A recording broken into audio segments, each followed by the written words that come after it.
মোহনবাগান শুধুমাত্র তো একটা টিম নয়, মোহনবাগান একটা ভালোবাসা, মোহনবাগান একটা আইডেন্টিটি, মোহনবাগান আমাদের পরিচয়। কারণ বাবা ছোট থেকেই বলেছে যে এইটা আমাদের দল, এইটা তোর দল, তাই আমি মোহনবাগানকে ভালোবাসি।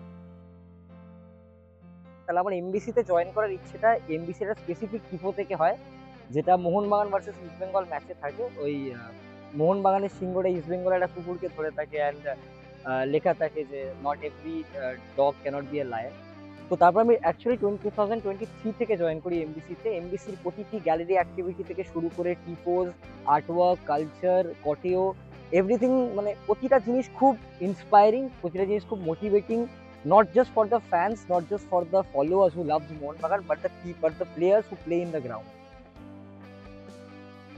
তাহলে হ্যাঁ, অবশ্যই আমরা একটা বুকে ব্যথা নিয়ে শুরু করেছিলাম, কারণ ডুরান্ড কাপটা আমরা নাগাল পাইনি। But throughout the season of ISL we have shown pure dominance.